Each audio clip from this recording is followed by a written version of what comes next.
I'm just checking something there if you see me kind of looking down a little bit. But it's been quite an interesting week, I will say that, as far as wrestling is concerned. Mostly when it comes to WWE and a bit of AEW. Mostly, let's take a look at WWE, for example. WWE, of course, this Monday night had the Raw reunion. And I think a lot of people are in agreement that despite the fact that it was nice to see a lot of the Hall of Famers and the legends show up, that the Raw reunion just showed that, with a few exceptions maybe, WWE does not have any real star power currently with its main roster, its current roster of stars. It doesn't have a substantial amount of star power. Like I said, with a few exceptions here and there. The other thing that came out of the Raw reunion, I guess you could say, was it was kind of a tiny bit of a thing, tiny bit of a deal, but some people did point it out. Alicia Fox was on Raw on Monday Night Raw. Now, Alicia had not been seen for about maybe a month or so, a couple weeks, something like that, a few weeks, about a month and a half maybe. And now all of a sudden she comes back and she's locked in with the legends or the Hall of Famers, the alumni, if you will, of WWE. She's lumped in there with them. She's chatting with Melina, Candice Michelle. She's standing alongside Alondra Blaze on stage, stuff like that, with Santino Marella.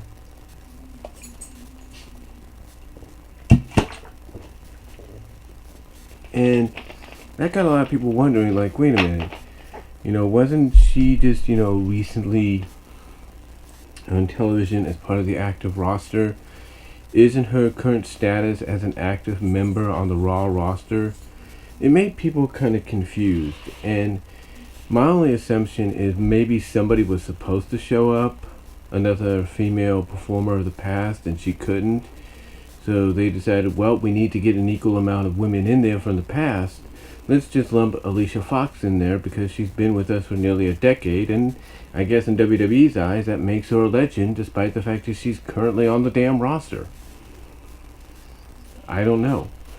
But anyway, yeah, Alicia Fox was, being lumped in with the legends, if you will. And just in the camera there a little bit. So, hold on. There we go.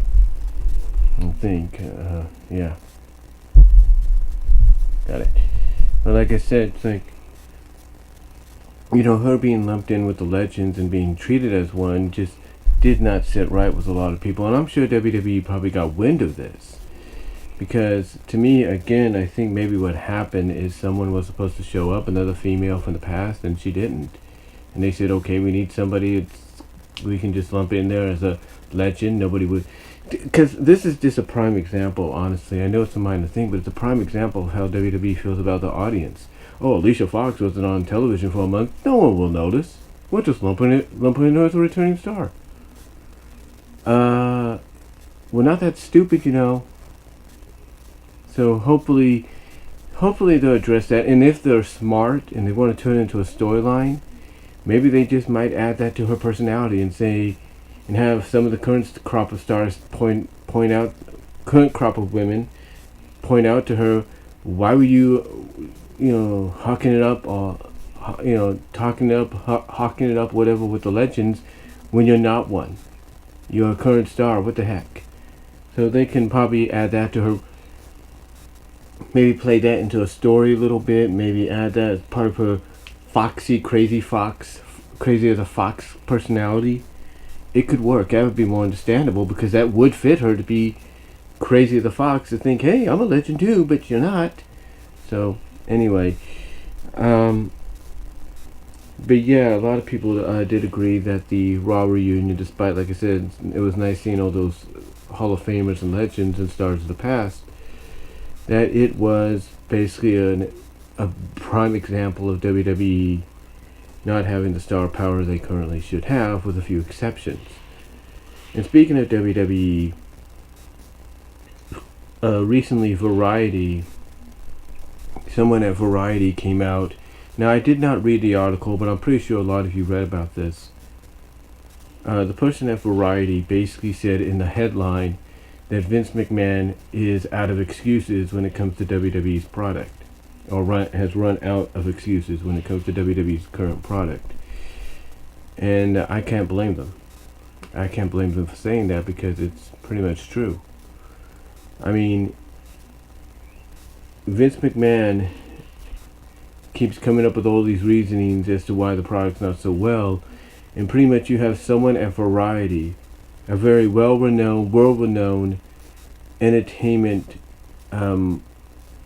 newspaper, very well-respected, very legit, and you have Variety itself and someone working at Variety calling out Vince McMahon on his BS. And speaking of Vince and his BS, recently actually on my birthday, they had their annual quarter earnings conference call for the second quarter, and Vince decided to take this opportunity to shoot on AEW. He didn't say All Elite Wrestling or AEW by name, but basically he stated that they're nothing but blood and guts, and that his company is more sophisticated. We're above that. We've graduated from that. We're still going to be that TV-PG rated product, but we're going to incorporate the edgier and controversial storylines, but we're still going to remain sophisticated in TV-PG. Now, you can read up on this online as well. You can look it up. There's no doubt people have reported this already, from JD from NY206, Dalyxman, Alex. I'm sure OTRS Central will talk about it. But everybody, when they heard Vince say in his own little shoot on the new competitor, All Elite Wrestling, and then say what his company is like, pretty much a lot of people were getting a kick out of calling him out on his BS. Let me just straighten it out here for a second. Just straighten out the camera. There we go. But yeah, everybody was just getting a kick out of calling him out on his BS there, because it's like, really, Vince? You just had the camera zoom in on Lacey Evans' behind at Extreme Rules. You had Corey Graves say "holy shit" when Lashley and Strowman went through the LED screen. You had Kofi Kingston flip Samoa Joe the Bird. And you say you're sophisticated? You say that you're gonna go that edgy, controversial route and still stay TV-PG? People were not only calling them out, but they were getting a chuckle out of this, because it's like, or getting a good laugh, because it's like, really? Who you think you're fooling? We are calling your bluff right now. That's nothing but BS. And you know why they did that? You know why people are saying that? It's because they know Vince is only saying certain things that certain people want to hear. They know that none of what's coming out of Vince's mouth is true.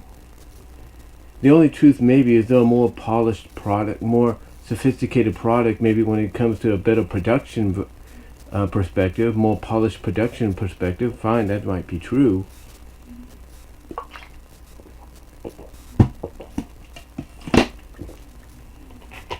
But really? More? But really? Huh? You're sophisticated, and yet you're allowing all this other stuff that I just mentioned, everybody else is pointing out, occur. And it's like I was just saying, everybody's getting a good chuckle because they know Vince is lying through his teeth, and he's only saying certain things because certain people want to hear it. He's tickling certain people's ears. And remember what these are. These are second quarter rating earnings. These are conference calls centered around these second quarter earnings and ratings. And when it comes to earnings, who likes to have their ears tickled the most so that they don't pull out? The shareholders. The people that have invested into your company. Stockholders, shareholders. You have to say certain things. You have to manage your words and how you explain the difference between your company and possibly a new competitor by saying the certain words that they want to hear. That's why, whether we want to admit it or not, why Vince said the things that he did. Yeah, he might say certain, there might be certain things that are legit in what he said, but there are other things he said about, the blood and guts when it comes to AEW, and we're more sophisticated, we're never going to go back to what we were before.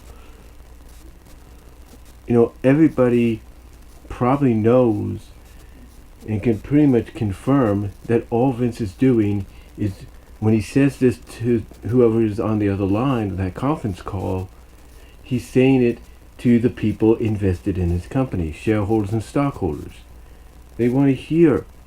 You see, the shareholders and stockholders don't want to hear Vince saying, we're going to go back to that TV-14 ruthless aggression era style, attitude era style kind of environment, because that's what's going to help us compete and make sure this new competitor that's coming around doesn't overtake us. Yeah, we're going to go back to that, and that's cool.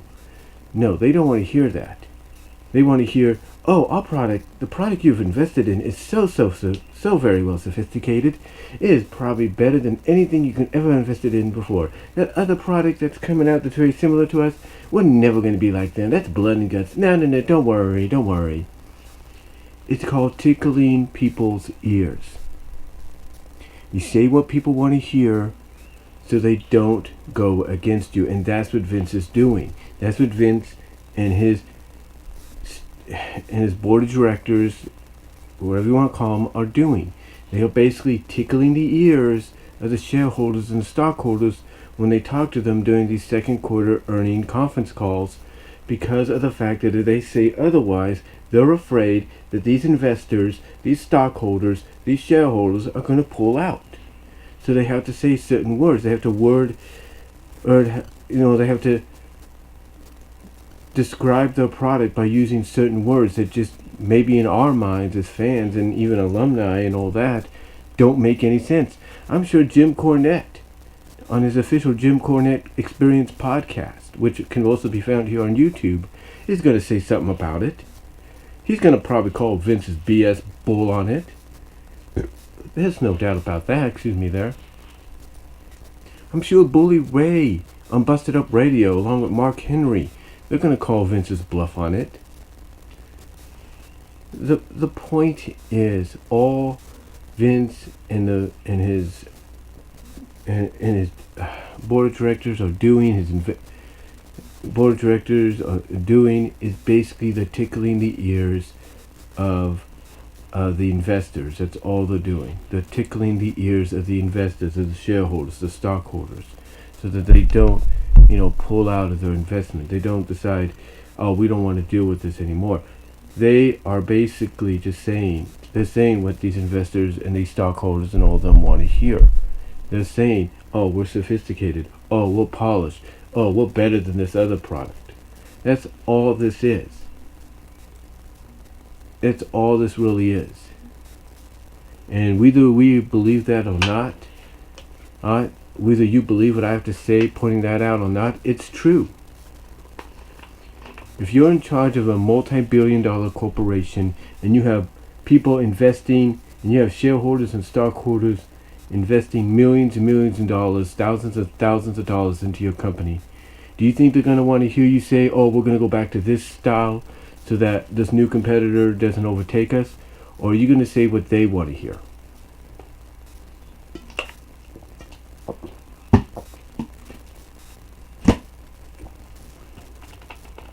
I'm just saying.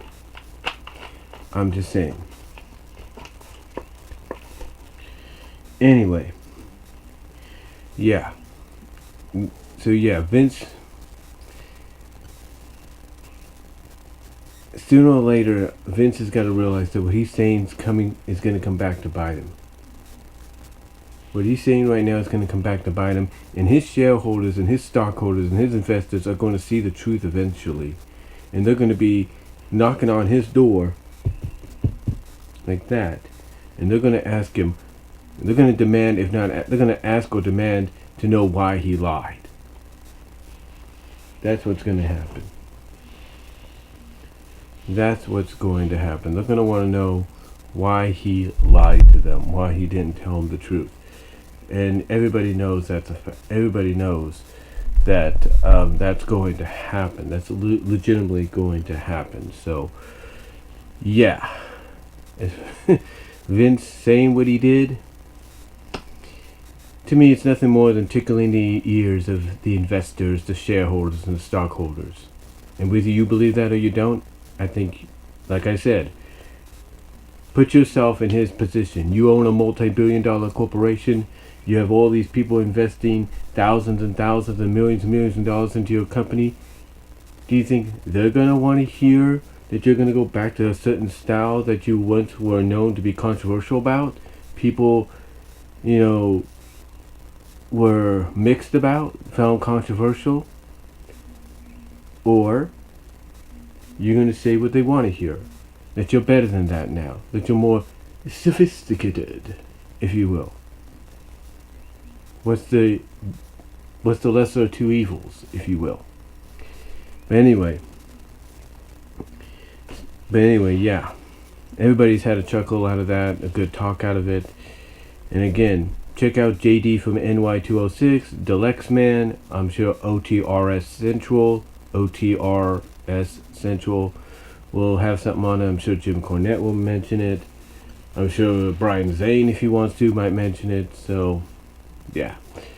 And also, speaking of WWE, it seems that Jimmy Uso, once again, has gotten himself in trouble with the law. He once again gets pulled over for DUI. I think, according to what Jeff said in his video at OTRS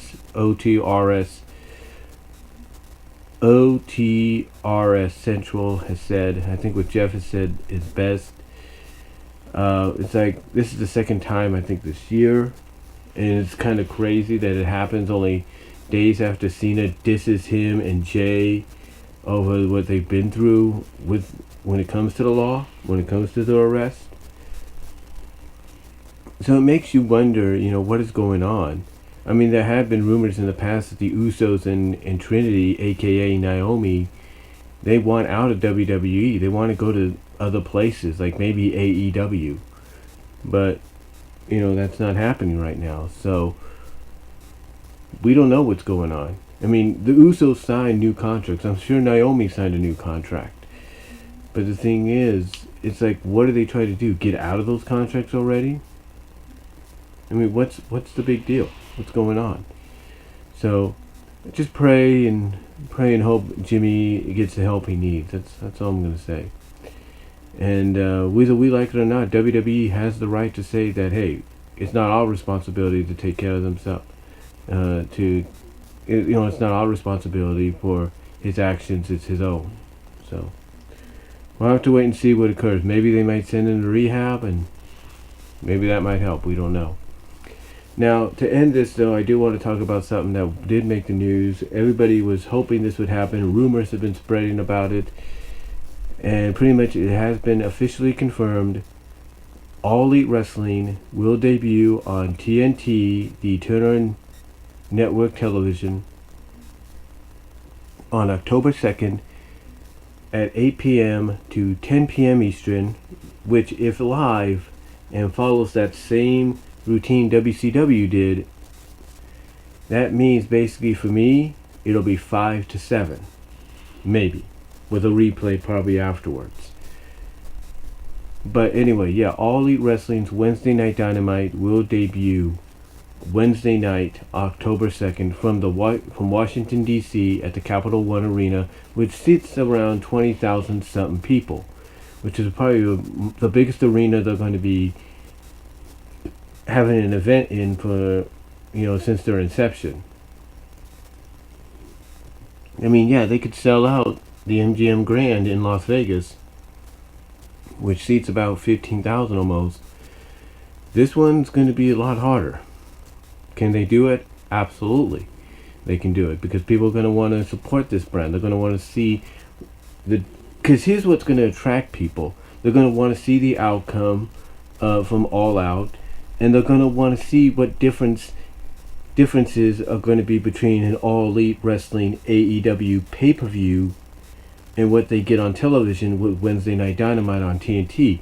Because Tony Khan has come out and said, look, the AEW you see right now is going to be the AEW you see now is going to be vastly different from what you're going to see, or AEW. Basically, what Tony Khan said in one of his press conferences was, AEW is going to be different from what you see right now. Like, yes, what you're seeing right now is All Elite Wrestling, but what you'll see on Wednesday Night Dynamite will be completely different than what you see on a pay-per-view event or live stream event, stuff like that.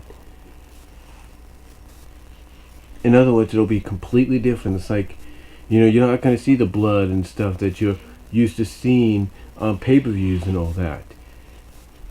So it's going to be quite interesting, because a lot of people do point out that this is a big challenge for All Elite Wrestling. Especially the fact that if you're trying to be that alternative to WWE, how are you going to be an alternative if the guy that owns your company is basically saying, yeah, we're not going to do this and that? How are you going to be an alternative? What is that true alternativeness going to be? Yeah, you're going to have tournaments and all that, get people invested. Maybe it'll be non-stop wrestling like New Japan, who knows? But, what is that true alternative going to be? And if you don't, and here's the thing, they got to realize that we live in a society now where people want quick results. Fans, hardcore fans, casual fans, they want quick results. They want to see a quick difference. They want to see that difference happen just like that. And if they don't see this, then to them, in today's world, they'll be like, all they're getting is WWE Light. Or all they're getting is the second coming of World Championship Wrestling. That's it. That's all they're going to see. The only thing that, like I said, could probably help differentiate them a little bit, make them that alternative, and I said this in a video I did about a week ago about Brandy Rhodes and her current storyline, and how that could have a payoff in the end, where they could reveal on that premiere that pretty much they kind of had an idea, or they've been in on this whole situation about, Cody and Brandy and the Bucks and Omega and Paige, the Elite just conning the Khan family into giving them this wrestling show so they can just make it about themselves and nobody else. And thus you establish in one night this group of heels that just now work for this, person that runs the company, but because basically, like I said, you set up the storyline where you now establish the Elite as the heels that you're probably leading them to be against this group of babyfaces and tweeners that are like, nope, you ain't pulling that crap on us. It's like, you may help put this company on the map, but we're not going to let you just walk all over us and use us for your own ego. Again, like I said, there could be a payoff on Wednesday Night Dynamite thanks to Brandy Rhodes' current storyline and role as far as AEW is concerned right now.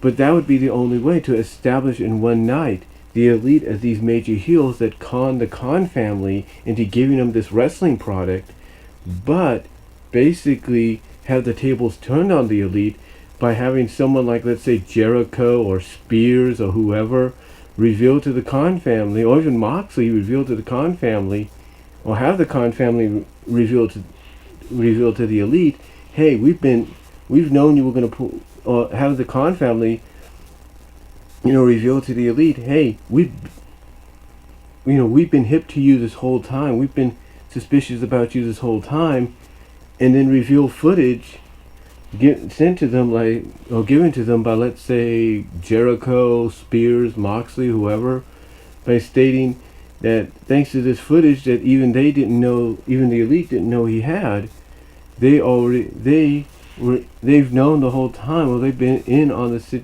They've known the whole time of what the Elite's been up to, and there you go. You set up somewhat of a decent storyline where you have the Elite as the heels wanting to take control of All Elite Wrestling because, hey, we pretty much hope you put it on the map. Yeah, they want control of the company because they want the company to be about them and nobody else. And on the other hand, you have these wrestlers that are like, look, we're not letting you take this opportunity away from us. And they have the support of the Khan family behind them. So, to me, that's one way you could differentiate yourself as an alternative by having basically set up a war. A war within the company between basically some of the founding fathers and mother, if you will, the founding parents and the Elite, and the owner and the rest of the roster that's saying no. They're saying, hey, Elite, you got to go through us if you want to have control of this company and make it about you, because it's as long as we're standing in your way, it's not going to happen. So who knows? They have to do something like that. And as far as the blood and the guts go, it's like, Tony Khan's got to realize sooner or later that's going to happen. You got to put that in there.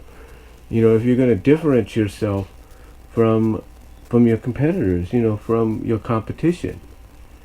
So we'll have to wait and see. I mean, maybe once in a while they might come to the decision that once in a while, or once a month or once every few months, you'll have maybe a death match, like a death match style match involving someone like a Moxley or a Janela, or a Moxley and a Havoc, or a Havoc and a Janela, or whatever, or Darby Allin and a Moxley. I'm just saying, like maybe once every few months you have those kind of matches occur. Maybe every 2 months you have a barbed wire match or a Monsters Like Ball match scheduled, and you go from there. So right now it's like they need to do something that's going to get people's attention on the premiere date. And to me, the best way, I think, is to basically do the double turn. Have the Elite be like the NWO style group that wants control or thinks they have control because they have all the stroke, all the power, and then have the tables turned on them, and have the Khan family or someone you want to make as the representative of the Khan family come out and reveal that they've known about the Elite's, what the Elite's been up to the whole time, and it's thanks to some of these members, if not a majority of this roster, that let them in on it and gave them this footage. And you just go from there. You just go from there and see what happens. I mean, heck, you could turn Spears from the villain he is right now into a major babyface, because he'd be like one of the first people to say, yeah, I see what you're doing, Cody. Remember, I said you were a leech. You like latching on to people? Here's the proof. And there you go. It makes sense. It writes itself. And that would get people to tune in the next week and the next week and the next week, because they'd want to see this battle occur and want to see this group of the Elite try to take control of a company that's basically named after them. So we'll have to wait and see what they come up with, though, on the 2nd. But yeah, this is big news. And ironically, it's 2 days before Fox premieres SmackDown on their network. So, and maybe on the same night that NXT goes to FS1, which is Fox Sports 1. So really interesting. So I wish AEW all the best on that, and I will try. If I can get it to happen, I will be ordering All Out at the end of August. That's a fact. So, but I just thought I'd come on here and give you guys my thoughts on some of the wrestling news that's come out during this week, and even on my birthday, which was July 25th. And let me know what you guys all think down below. Comment if you like. I'm out.